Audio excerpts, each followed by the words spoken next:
Greetings and salutations, this is Imperator Vespasian and his trusty sidekick. Hello. And we're bringing you King Xerxes today, who was the king of Persia during the Second Greco-Persian War. In the film 300, he is a 12-foot tall guy wearing loads of jewellery, walking around half naked, travelling on a huge throne carried by peasants. Yeah, pretty much. The last bit is actually accurate. That's pretty much how he was carried around. It did get a lot of bad press, mainly because the people who wrote about him were Greek, and they didn't like him. So we'll go with the figure first. The figure is actually part of the command pack from Foundry. War Against Foundry? Yeah, I think it's Foundry. It is mixed in with the command for the Immortals. So you get this figure in that pack here. This is the figure in his nice little robes and stuff. It's all quite nice. I based the figure with a huge pile of severed heads. Also a group of bowls with water in it and a pile of dirt. Now, why would I have done that?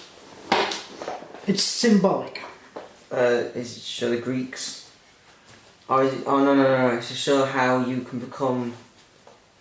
It's to show how they own your land, depending on whoever it's directed at. Yes. Typically the Persians would go to people and say, give us some water. I'll do the quick version because I'm sure I've already explained this in a video before. You have. I have, right. I'll do a quick version for the people who haven't seen those videos.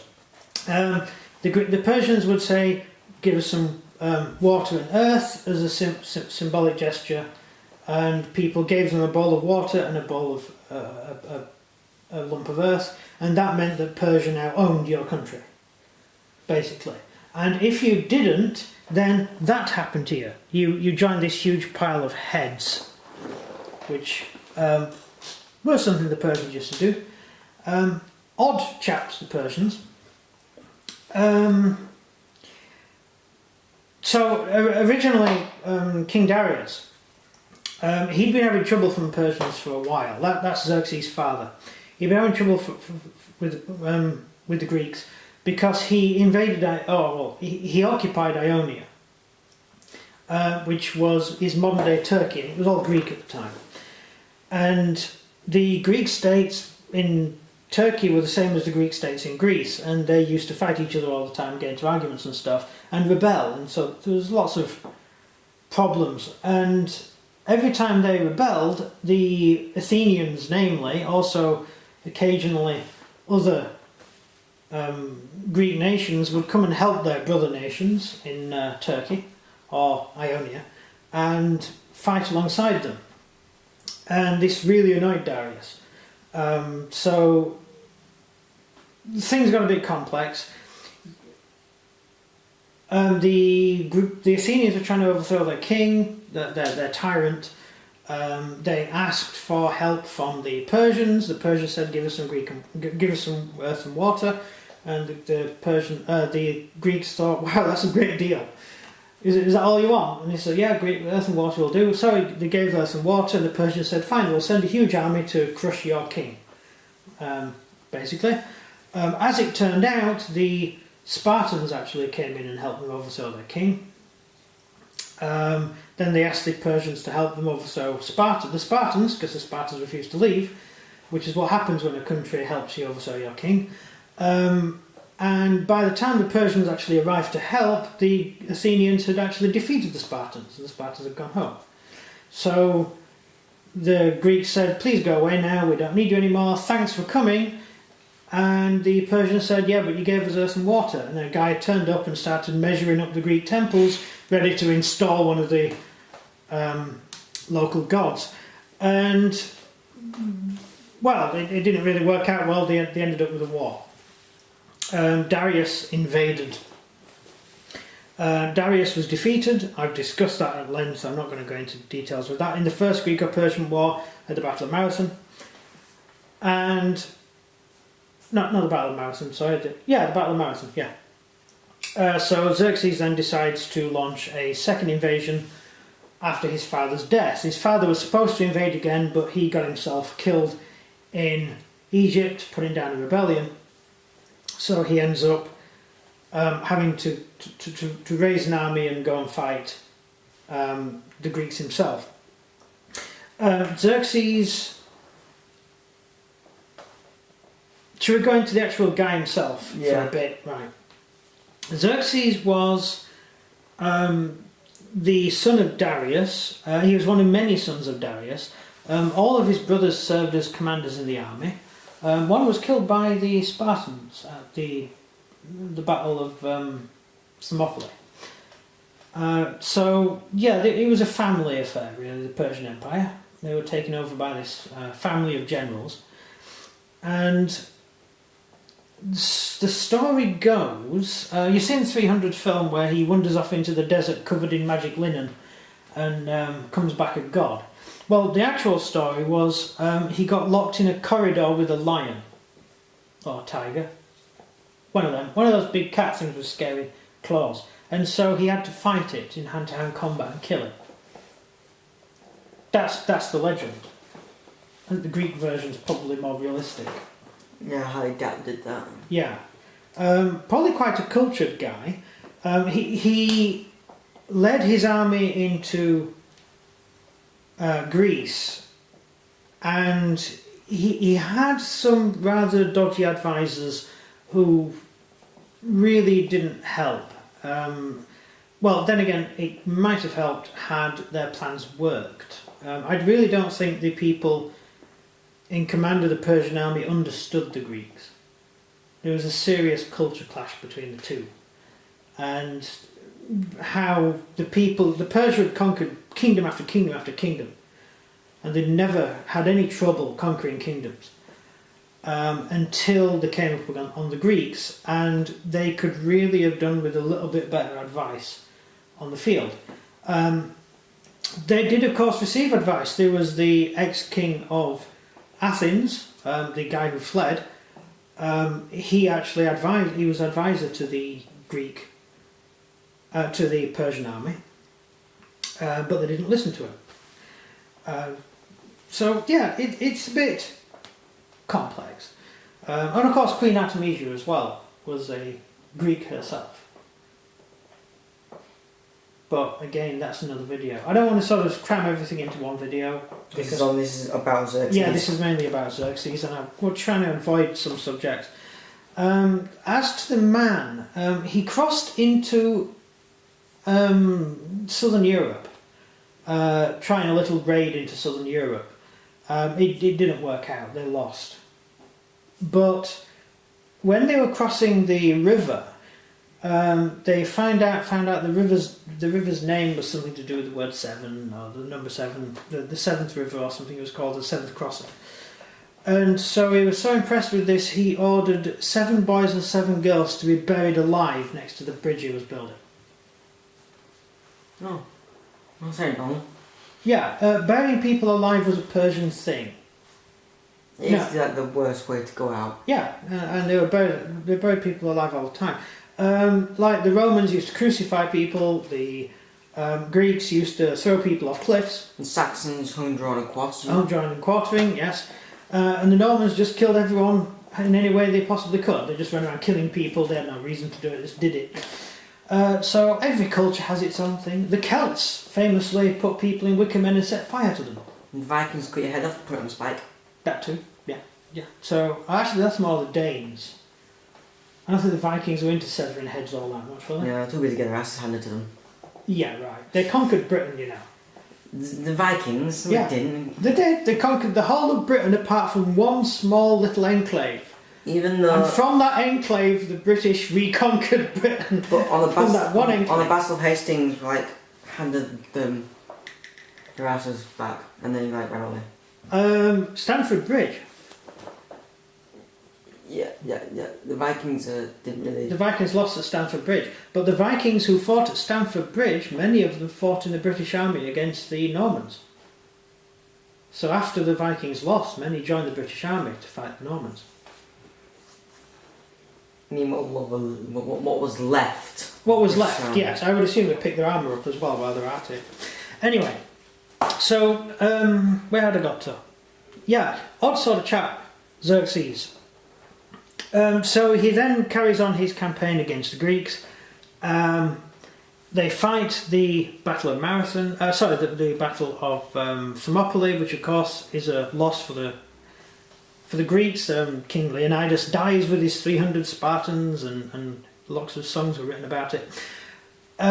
He then goes on to conquer more or less the whole of Greece.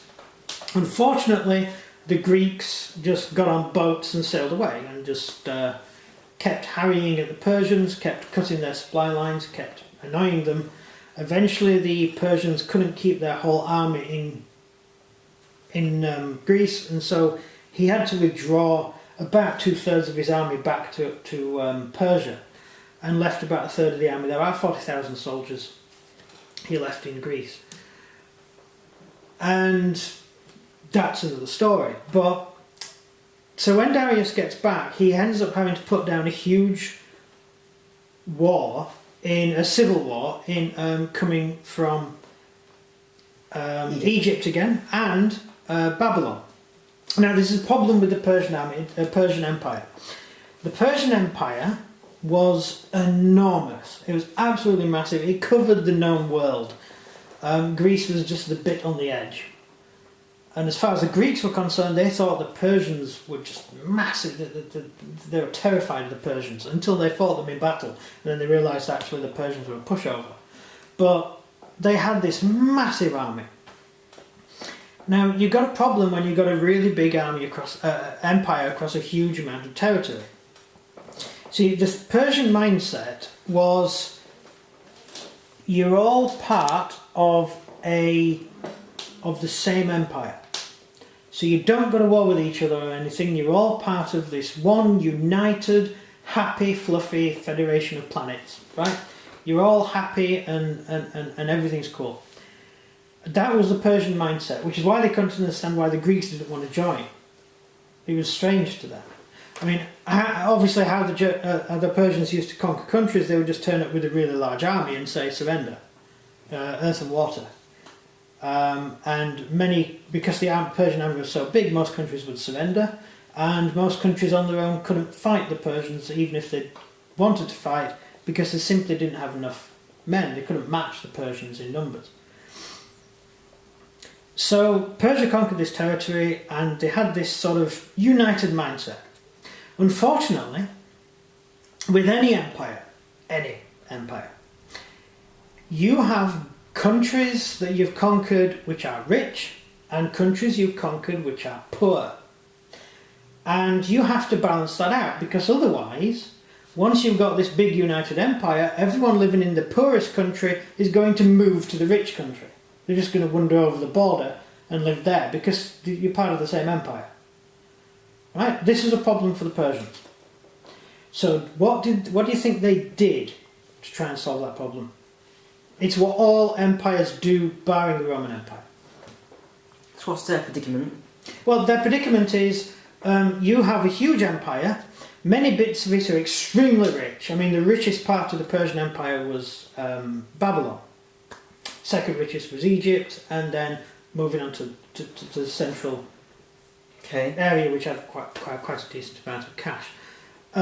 But that was actually Persia itself. So you have this huge empire, but you've also got very, very poor areas of the empire as well. So what do you think the Persians did? Took the wealth of the Babylonians and Egyptians. And gave it to the poor people. Yes.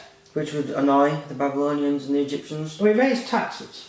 And they couldn't see, if you're a Babylonian, well, it's great being part of the Persian Empire, you get a massive army to protect you and stuff. But your money gets taken away. Yeah, you're paying a huge amount of tax, whereas those people over there, they don't pay taxes. Those barbarians, they're not paying taxes.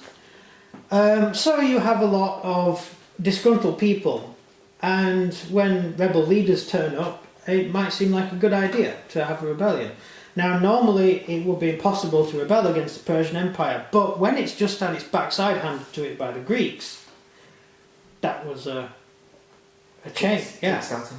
Now, if you look at the Greek histories, the Greeks say that as soon as the Persian army was defeated at Plataea and the big naval battle off the coast, then the Persian Empire collapsed because the Greeks attacked the Persian Empire, cut their land supply, and just that was the end of the Persian Empire.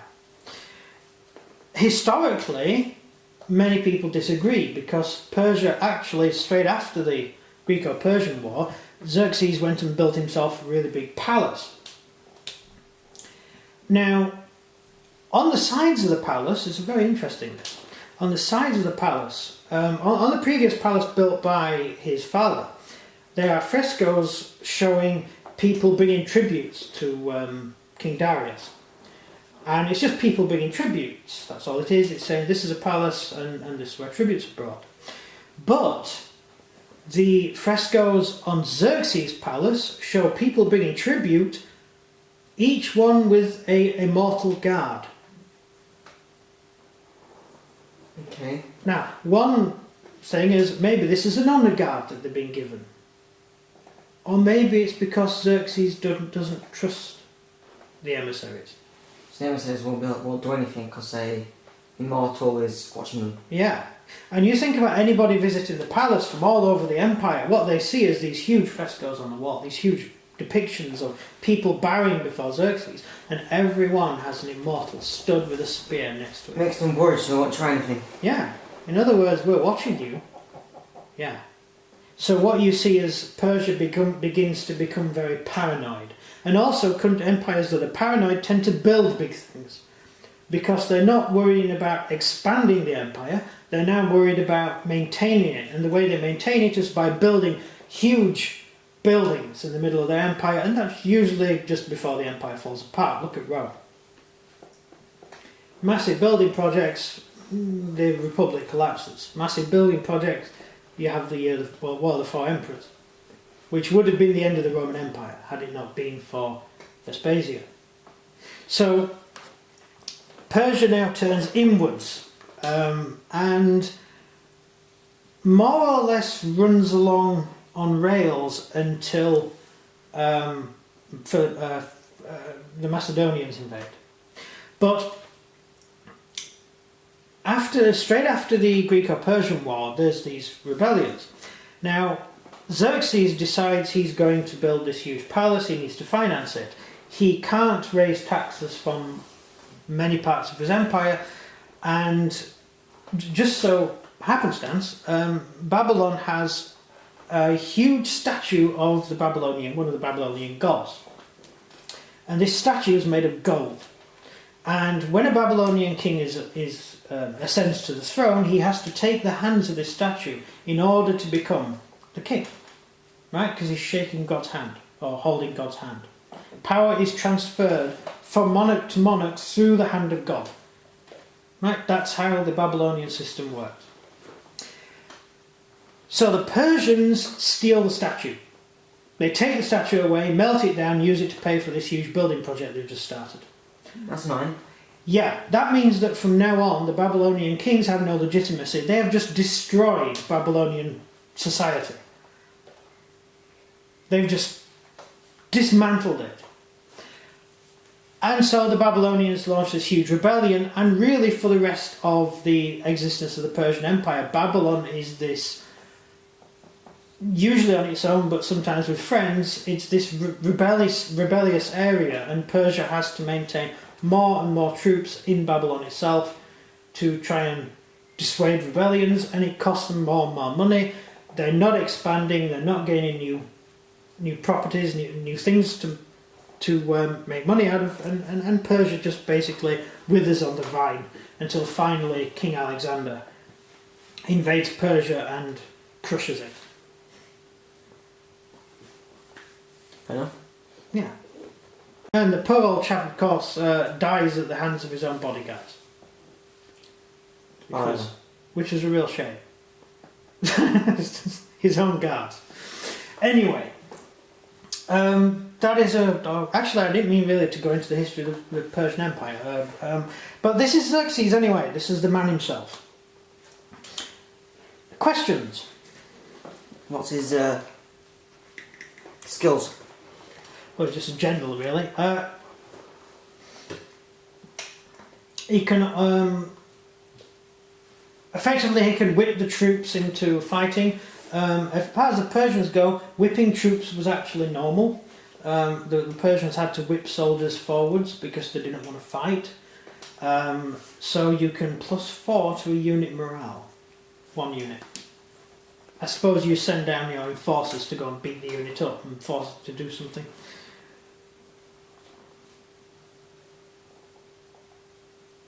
+4 stamina. Alright, so you can increase the stamina of 1 unit of the entire army, which is quite good.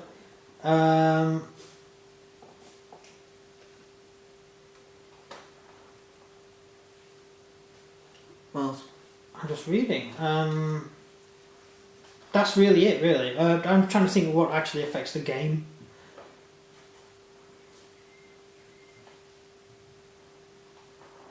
okay, next question then. Yeah.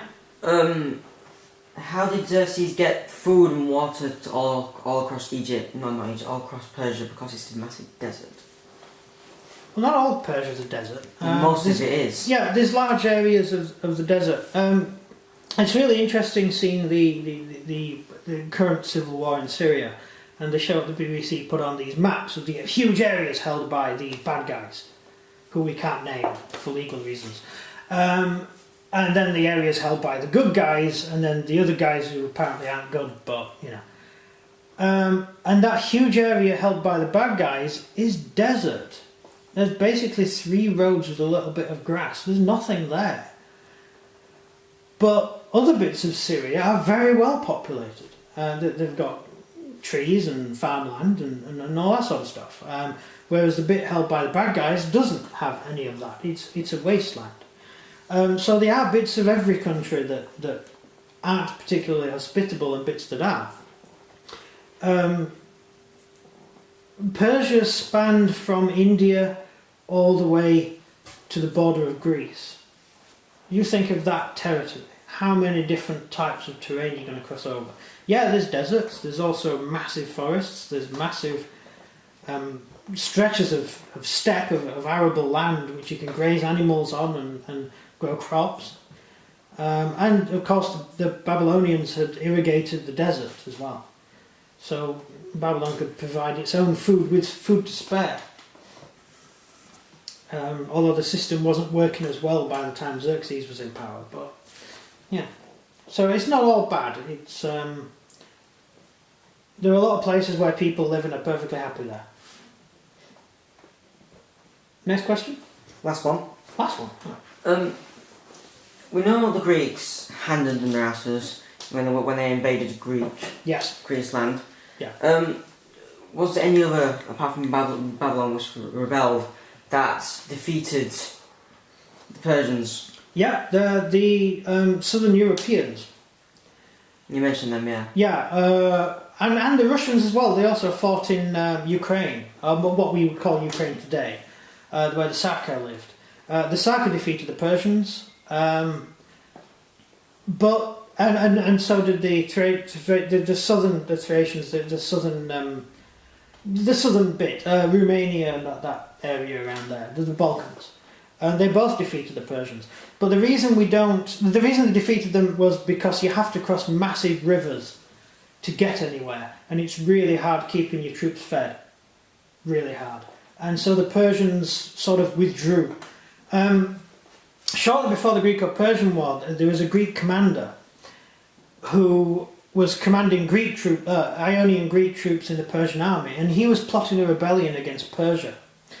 And he suggested to the other generals what they should do is cut the bridges, burn the bridges across the rivers. Because if they burn the bridges, the entire Persian army would just die. It would run out of food and it would be massacred by the locals. And then they could just go home and divide Persia up between themselves, get their own kingdoms back. Unfortunately, someone who was in the meeting dobbed him into the Persian secret police, so he had to flee. And he ended up joining the Athenians. Interesting chap. I might do a video on him one day actually. If we decide to do a marathon, we'll need him as a character. So that he was a very interesting guy. He won many chariot races. He was famous for winning chariot races. And then famous for trying to fight the Persians. Yes, and his own kingdom was burnt to the ground, which is a real shame. But anyway, that's besides the point. Any more questions? Or is No. that it? That it? No, that's it. So tell me what you think of the figure. I've skipped a lot of history out because we're going to be discussing with different stuff we're going to be doing, but I'm going to be discussing different elements, and so I've done a very, very quick overview. So over to you for the outro. So if you enjoyed this video, please leave a like and subscribe, and comment down below what you think of Xerxes. That's everything from me. And everything from him. Goodbye.